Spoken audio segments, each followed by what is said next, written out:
CSBG Info. Търсите да 8.CS16 да пише и търсите къде пише скинове. Цъкате го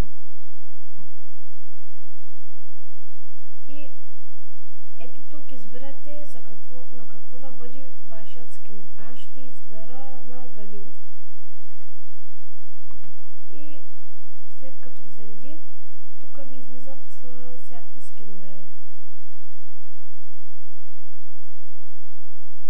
Търсите някакъв скин.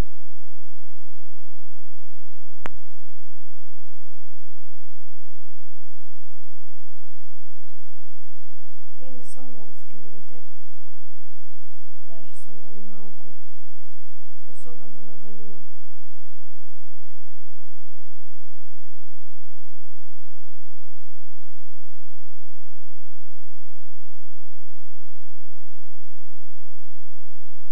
На Галилът имате доста малък избор.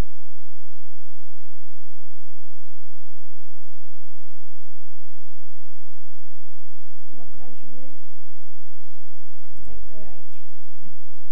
Да не търся много.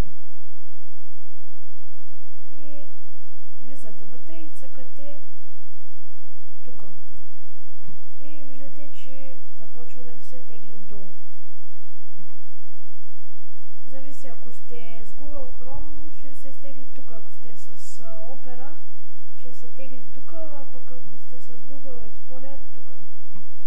Тук има, ако не сте видяли нещо, което аз съм направил, има как да се го сложите. И да, изкарвате клуба на десктопа. Това може да го затворите. Десен бутон и го разхвърляте на десктопа.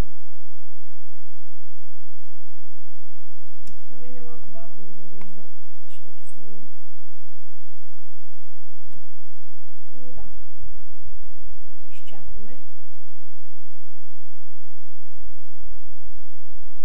Когато ви е готово, ще ви излезе една папка, дори да не е папка, пак ще стане.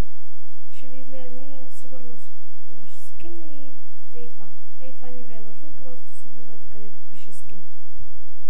Ей това ви е скина. Ей това не ви трябва, може даже да го изтриете. То не е нужно.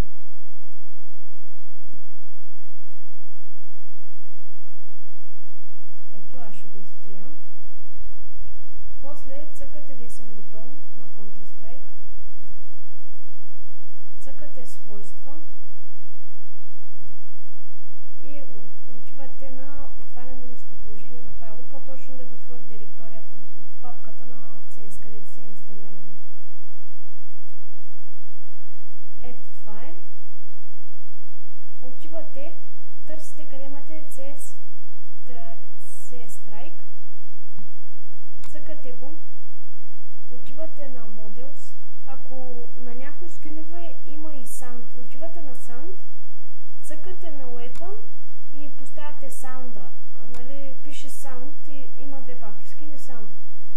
Ако имате Sound, идвате тук. Ако ви е само Weapon, отидете в CS Strike, Models и поставяте тук нещата. Примерно аз ще трябва да оставя и тема. Копирате ги и поставяте.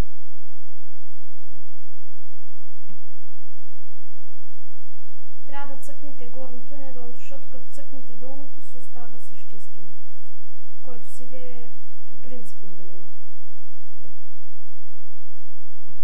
Така, вече сте готови. Вече са ви инсталирали скиновете. Сега ще пусна CS.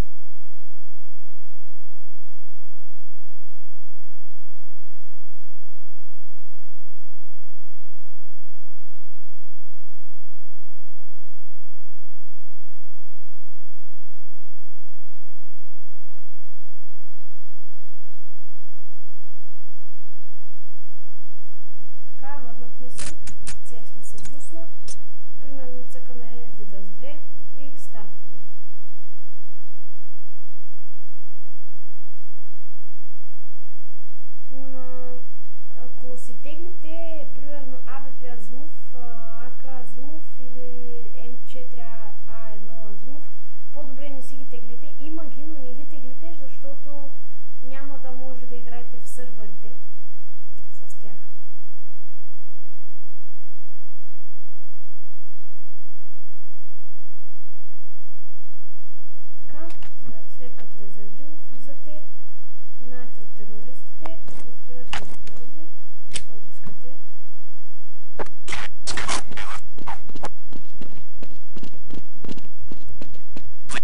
Start menu.